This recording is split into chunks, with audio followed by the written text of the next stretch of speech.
uma vez, seja bem-vindo ao canal Teologia Aprenda Mais. Na aula passada, que foi a nossa segunda aula, acerca de bibliologia, o estudo da Bíblia, a doutrina das Escrituras Sagradas, a gente trabalhou, analisou, tivemos a reflexão acerca da mais antiga lista do Novo Testamento. Então, foi trabalhado também a questão da carta, da 39ª carta pascal de Atanásio, e nessa carta lista exatamente os 27 livros do Novo Testamento, ok? Então, com precisão, ela é uma carta muito importante para o cristianismo. Quando eu falo para o cristianismo hoje ele tem três ramos principais, que é o catolicismo, vamos dizer, a Igreja Católica Apostólica Romana, com a sede no Vaticano, o cabeça principal é o Papa. Então, é um dos primeiros ramos do cristianismo. O segundo ramo do cristianismo vem a Igreja Católica Ortodoxa, que faz parte do segundo ramo, da segunda parte. E o terceiro ramo do cristianismo é o protestantismo. Então vamos colocar assim: o cristianismo tem três ramos principais. Isso a gente vai ver lá na história da igreja, mas de já eu trato isso porque dentro dessa carta pascal ela é importante para os três ramos, para a igreja apostólica, a igreja apostólica romana, e para a igreja ortodoxa, e também para o protestantismo. Então, na terceira parte aí do ramo, que é o protestantismo, ele tem o seu nascimento no dia 31 de outubro de 1517. Então, o pai da reforma protestante é o Dr. Martinho Lutero, da parte do terceiro ramo. Então, dentro do cristianismo histórico, voltado para os três ramos principais, católicos, romanos, católicos orientais, e o protestantismo, a carta pascal de Atanásio, ela é muito importante. Ela foi escrita no ano 367 e ela lista os 27 livros do Novo Testamento. Isso que é a importância. Então nós temos também algo muito importante na história do cristianismo, é o Concílio de Cartago, do ano 397, só para repetir. Então ele concordou com as igrejas orientais, que é a parte do Império Romano, e a igreja ocidental acerca dos 27 livros, entendeu? Então daí nós temos a chamada decisão conciliar de reconhecimento dos 27 livros do Novo Testamento no Concílio de Cartago, um concílio muito importante. Então de já também eu quero falar aqui, isso tem que ser muito preciso, porque desde lá, vamos dizer, lá do Antigo Testamento, lá do mundo, vamos pegar assim, dentro da história, os dois principais centros culturais. Quais são os dois principais centros culturais da história? Nós temos o centro cultural babilônico, que tivemos povos aí sumérios, Os sumérios, eles inventaram a escrita cuneiforme, não é isso? Então nós temos um centro cultural, artístico, muito importante na história, e também até na confecção de calendários, que é o Império Babilônico, um centro cultural muito importante. E outro centro cultural muito importante na própria história universal é o Egito. Então, lá eles também confeccionaram, inventaram a chamada escrita hieroglífica. Então, temos dois centros principais na história: o centro cultural babilônico, os sumérios, que inventaram a letra cuneiforme, e a invenção da escrita. A invenção da escrita ela vem do ano 3500 a.C., a invenção da escrita. Então, quem é o pai da invenção da escrita? Quem inventou a escrita? A escrita começa lá com os sumérios, lá nos sumérios. E de lá também os egípcios também tem a invenção da escrita dele, que era o hieroglífico, que foi muito importante. Eles trabalharam também com confecção também do papiro. A engenharia do papiro era muito importante. O papiro crescia nas margens do rio Nilo, na parte pantanosa. O papiro também tinha também lá nos pântanos da Síria, mas foi no Egito que o papiro foi trabalhado. O papiro era uma cana, tipo uma cana, um capim cana, Então ele escolhia aquela cana, né?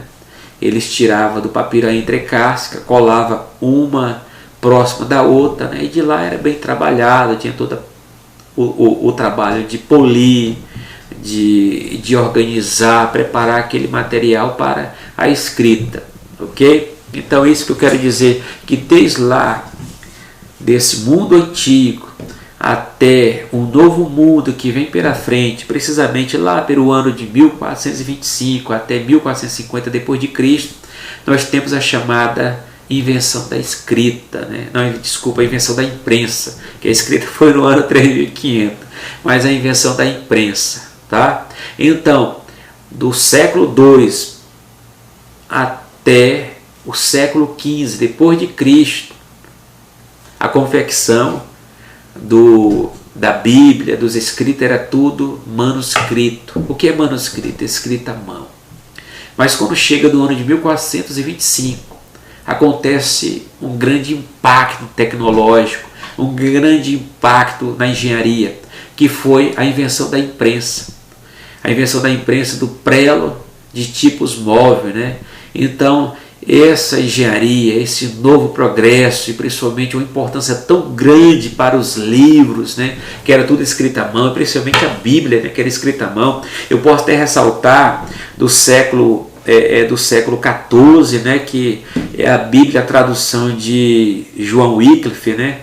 A tradução de João Wycliffe, ela foi toda escrita à mão. Foi toda escrita à mão. Foi toda escrita à mão porque na época que ele viveu, que foi no ano 300 e pouco, né, século XIV, não tinha ainda a imprensa. Então ele escreveu todo o Antigo Testamento à mão. A mulher escrevendo. Então, agora quando chega na época da invenção da escrita, nós já temos uma coisa diferente. Antes da invenção da escrita, antes da invenção da imprensa, era tudo manuscrito, escrito à mão. Depois da invenção da imprensa, agora tudo mudou, é tudo agora imprimido.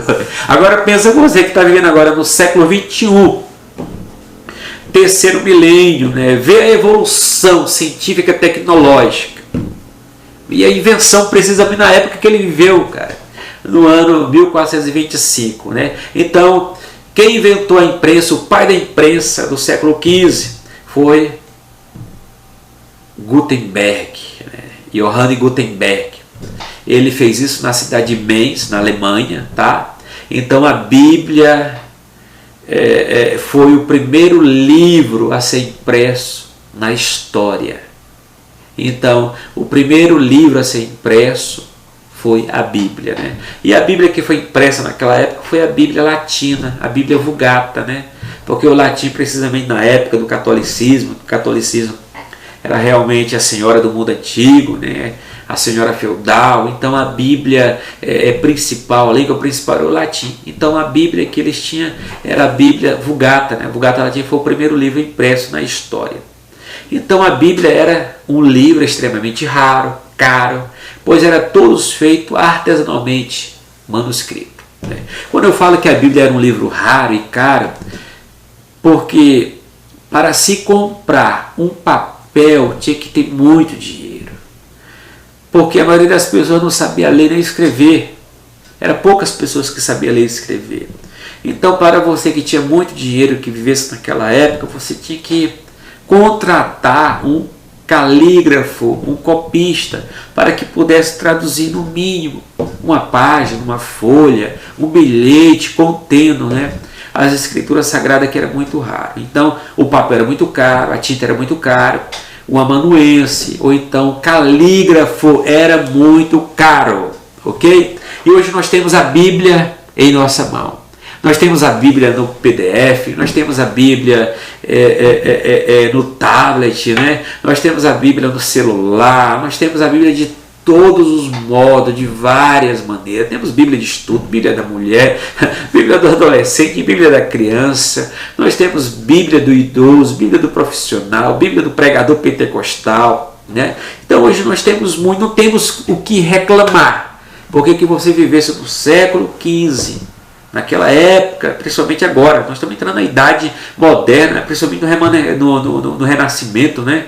Eu vou falar lá na frente. era muito caro e muito difícil, né? Então fica só uma reflexão. Você que tem a Bíblia, zele por ela, leia a sua Bíblia, procura refletir acerca de Deus através da Biblioteca Divina, através do Manual Sagrado, que é o teu alimento, o teu combustível, a tua força, e principalmente a revelação de Deus escrita para você e para a sua família. Então, como também seus formatos primitivos, os formatos primitivos, só voltando novamente, quais são os formatos primitivos da Bíblia? Os formatos primitivos eram o que? Rolo. Os rolos foi usado até o século II depois de Cristo. E também depois veio algo muito importante, né? O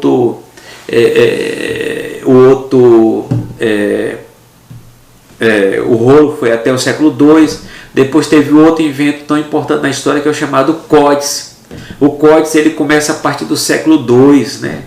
Então poucos tinham acesso às escrituras, principalmente rolo. Os rolos, já pensou assim, hoje você tem uma Bíblia muito bem arranjada, organizada, né? Com 66 livros, né? Você pode levar, igual eu já te falei, no tablet, no celular e tudo mais. Agora imagina você levar 66 rolos, a levar no bagageiro, no carro, né? E tudo mais, entendeu? Era muito difícil, os rolos eram grandes, era muito grande. E para você abrir o rolo de uma sinagoga, né, até a leitura, as escritas, né, era colocado de forma diferente que você tem hoje. É muito diferente. Então os rolos foram usados até o século II. O códice, né, que é o livro, né, de grandes proporções, que a medida é de 55 por 65, né, o tamanho do códice, que eles naquela época acharam por bem pegar os pergaminhos, né, as folhas, os couros, né, que era trabalhado, curtido, e colocado ele em proporções, em ordem, como um livro. Então isso facilitou mais ainda, né? Que era difícil levar 66 rolos, agora eles estavam agrupados no códice, do codex ou códice, né, que são livros, ok? Então é isso que a gente vai pegar.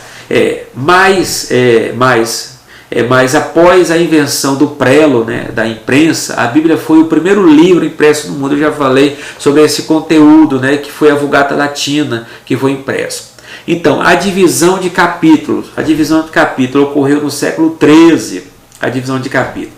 A Bíblia toda contém 1.189 capítulos, sendo 929 no Antigo Testamento e 260 no Novo Testamento. Então ela toda tem 189 capítulos.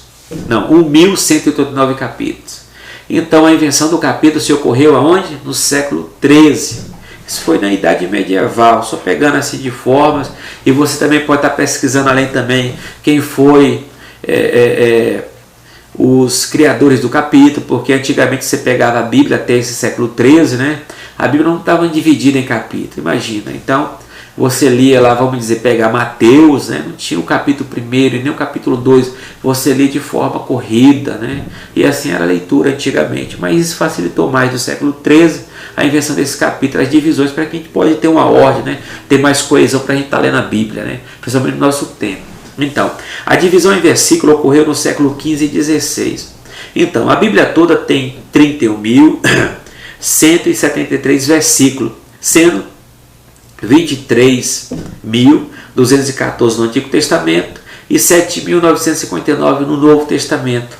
E essa é a divisão de versículos, né, que ocorreu. E a autoria divina e humana da Bíblia. Então, nós temos que saber o seguinte: a Bíblia ela foi escrita por homens, inspirado da parte de Deus. Eu vou citar esse texto lá na Cartas Petrina, né? Então, foi homens que escreveram a Bíblia, mas foram homens que foram inspirados por Deus para escrever a Bíblia. Então, a pergunta é: qual é a autoria da Bíblia? Então, a autoria da Bíblia é divino e humano, né? A autoria divina e humana da Bíblia. Por quê? Vamos colocar: a Bíblia Sagrada é um livro de dupla autoria. Se por um lado ela foi inspirada por Deus, por outro, não podemos nos esquecer de ter sido ela, Bíblia, escrita por homens que estiveram sob a inspiração e supervisão do Espírito Santo.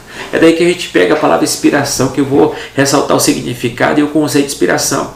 Então isso está registrado aonde? Em 2 Pedro, capítulo 1, versículo 21, você pode estar abrindo na sua Bíblia. Você também pode estar abrindo Jó 32 e 28. Então, em 2 Pedro 1 e 21, fala dessa Bíblia que foi inspirada por Deus, escrita por homens. São Tomás de Aquino, vou colocar essa citação que ela é muito célebre, né? São Tomás de Aquino, que viveu no século III, né? Que é o chamado doutor angelical, que foi professor, né, de Paris, né? Que tem uma obra magna acerca de teologia sistemática. São Tomás de Aquino coloca, ó, o autor principal da Santa Escritura é o Espírito Santo. O homem foi apenas o seu autor instrumental. Olha só, vamos pegar essa palavra de efeito porque eu gostei muito dela. Então, segundo São Tomás de Aquino, o autor principal da Santa Escritura, da Bíblia, é o Espírito Santo. É o inspirador. O homem foi apenas o seu autor instrumental. Ok? Então, o autor primário, Deus. O autor secundário, periférico ou instrumental foi o homem. É por isso que a Bíblia tem dupla autoria, divino e humano. Né? Então, uma outra coisa, vamos pegar uma citação também do saudoso pastor Antônio Gilberto, né? Antônio Gilberto já partiu para o Senhor. Antônio Gilberto foi o nosso consultor teológico da Assembleia de Deus, deixou vários livros escritos, é um grande mestre, um grande doutor em teologia. Os seus livros estão aí para nós lermos e ficar para a posteridade, também para essa cristandade que está aí, que são um livro muito bom. A didática, a pedagogia, o conhecimento teológico do pastor Antônio Gilberto foi algo realmente de Deus. Ele foi um homem muito usado por Deus, instrumentalizado por Deus, e hoje ele está na glória de Deus. Né? Mas Antônio Gilberto colocou o seguinte: a revelação de Deus à humanidade. Né? Então a Bíblia é a revelação de Deus à humanidade. Ele coloca assim: seu autor é Deus, seu real intérprete é o Espírito Santo, o assunto central da Bíblia é o Senhor Jesus Cristo. Muito bom. Então o autor da Bíblia é Deus, o intérprete da Bíblia é o Espírito Santo. Qual o assunto central que a Bíblia tem? É Jesus Cristo, o Filho de Deus. Né? Concordo com o pastor Antônio Gilberto. Então nós temos a Bíblia o quê? A Bíblia como literatura. Pega uma citação também dos pais da igreja, né, colocando essa Bíblia como literatura. Os pais da igreja chamavam a Bíblia de divina literatura. Muito boa, muito boa. Né? Os pais da igreja chamavam a Bíblia de quê? Divina literatura. E a outra coisa principal aqui, ó. O nosso objetivo, entretanto, não é estudar a Bíblia como literatura. Não somente mera literatura, ok? Mas estudá-la como a palavra de Deus, porque a Bíblia é a palavra de Deus. Eu quero falar o seguinte, uma coisa aqui. A Bíblia para o conservador, vamos dizer assim, aquela pergunta que as pessoas fazem: a Bíblia contém a palavra de Deus ou a Bíblia é a palavra de Deus? Para você, se for conservador, a sua resposta é essa: a Bíblia é a palavra de Deus. Se você não é um conservador, você é um liberal, um progressista, um modernista, você vai dizer o seguinte, como Karl Barth, como Bultmann, né, como Paul Tillich, né, como Brunner, que são os pais da teologia contemporânea, vai dizer: não, a Bíblia não é a palavra de Deus, a Bíblia contém a palavra de Deus. Isso a gente vai discutir um pouquinho mais em teologia sistemática, em teologia contemporânea, acerca dessa fala, tá? Mas para mim, que sou um conservador, sou um ortodoxo, tenho a Bíblia como a nossa única regra de fé e de prática, se você perguntar para mim, a Bíblia é a palavra de Deus ou contém a palavra de Deus? A minha resposta é: a Bíblia é a palavra de Deus. Porque sou um conservador, tenho a Bíblia como base, como alicerce, os meus princípios que eu coloquei dentro do canal Teologia Aprenda Mais. E outra coisa também é o seguinte: assim, não acolhemos, né, de nada nos adianta exaltar predicados literários, porque a Bíblia é a palavra de Deus. Foi-nos ela entregue para que reconhecemos Deus como ser supremo por excelência, e seu unigênito Filho, né, como nosso único Filho Salvador. Ela foi dada para apresentar o projeto, o plano de Deus, o plano da salvação. Né? Então vamos colocar o seguinte: os vários significados para a palavra de Deus. Quais são os significados que temos? Os vários significados que temos para a palavra de Deus: o Filho de Deus como a palavra de Deus, né, que é a palavra viva. E a outra coisa que temos: os decretos poderosos que causam eventos ou até mesmo trazem coisas à existência. Né? E uma das coisas também que nós colocamos: a comunicação direta de Deus para com o homem. É uma pergunta: você quer ouvir Deus falar com você? Leia a Bíblia. Porque a Bíblia é a revelação escrita de Deus para nós. E Cristo é a palavra viva. Cristo veio, morreu em nosso lugar, veio buscar e salvar aquele que se havia perdido. E ele é assunto ao céu, mas está à direita de Deus. E deixou o Espírito Santo, que é o intérprete, o adornador, é o que está conduzindo a igreja, é o que está com a igreja, é o que nos ilumina para entender a Bíblia Sagrada. E para terminar essa terceira parte, eu quero dizer o seguinte, um dos posicionamentos, isso aqui eu vou deixar como provocação para você que está assistindo, tá? Então, no meu canal Teologia Aprenda Mais, dentro das provocações, eu aceito crítica, mas eu não aceito deboche. Deboche eu não aceito. Crítica vem da palavra critai, examinar, analisar, refletir, é bem científico, é filosófico. Eu aceito crítica.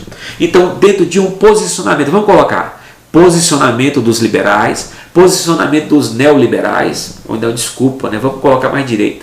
Posicionamento dos teólogos liberais, posicionamento dos teólogos neo-ortodoxos e posicionamento dos teólogos conservadores, né? Acerca da Escritura. Vamos colocar posicionamento dos liberais, posicionamento dos neo-ortodoxos e dos teologicamente conservadores acerca das Escrituras da Bíblia Sagrada. Vamos colocar a primeira posição, a posição aqui da teologia liberal. Eu vou explicar o que é teologia liberal lá na frente também, que a gente vai estar pensando. Mas o posicionamento do teólogo liberal. Os teólogos liberais, contaminados por um racionalismo incrédulo e pernicioso, não reconhecem a Bíblia como a palavra de Deus. É aquela pergunta que eu fiz novamente. Se você for perguntar para uma pessoa, para você saber que ele é um teólogo liberal, é um teólogo racionalista, empirista, ou uma teologia marxista, você vai perguntar para ele, aí, a Bíblia é a palavra de Deus ou contém a palavra de Deus? A resposta dele vai ser, a Bíblia contém a palavra de Deus. Tá? Então nós temos outra posição do teólogo neo-ortodoxo. Né? O teólogo neo-ortodoxo, né, a teologia neo-ortodoxa, foi uma reação, né, contra a teologia liberal.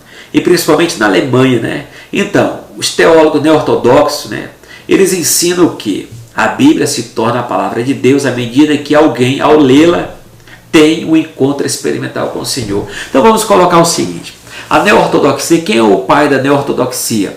É o chamado Karl Barth. Karl Barth dizia o seguinte, ele teve até um ataque dos teólogos liberais, né? E os teólogos liberais diziam que a Bíblia não era a palavra de Deus. E eles atacaram Karl Barth, né? Karl Barth, que é o grande teólogo do século XXI, é o pai da teologia neo-ortodoxa, né? Foi muito importante para a teologia contemporânea, né? Karl Barth é um grande gigante dos comentários, a grande dogmática dele, né? Mas a pergunta que fizeram para Karl Barth, a Bíblia está cheia de erro, Karl Barth, a Bíblia está cheia de contradição. E ele teve uma resposta assim, que dentro da medida, que eu vou até colocar parafraseando a fala, né? Então ele falou, não, senhores liberais, a Bíblia pode estar cheia de erro, pode estar cheia de contradição, mas mesmo assim, dentro da Bíblia cheia de erro, cheia de contradição, Deus ainda fala. Mas nós não concordamos com Karl Barth, eu não concordo com Karl Barth, quando o Karl Barth fala que a Bíblia contém a palavra de Deus, à medida que a gente lê. Então ele fala o seguinte, a Bíblia é a palavra de Deus, à medida que eu tenho, dentro da minha leitura, dentro da minha reflexão, uma experiência existencial com Deus. Se eu não tiver essa experiência existencial dentro da Bíblia, a Bíblia não é a palavra de Deus. Esse é o pensamento de Karl Barth. E terminando aqui, dentro da teologia ortodoxa, conservadora, que tem a Bíblia como a nossa única regra de fé e de prática, então afirmamos que a Bíblia é a palavra de Deus. Dessa forma, colocamos no lugar que ela tem de estar, como a nossa suprema, inquestionável, árbitra em matéria de fé e de prática. Então, para quem é ortodoxo, para quem é conservador, a Bíblia é a palavra de Deus. A Bíblia é a nossa única regra de fé e de prática. E terminando essa terceira aula, falo para você que a Bíblia, pegar os lemas da Escritura, né? Somente as Escrituras. Deus fala através da Bíblia. A Bíblia não tem contradição. A Bíblia não tem erros. Posso terminar essa aula aqui com uma expressão de Santo Agostinho, na era tardia, no século V. Principalmente quando fala de erro.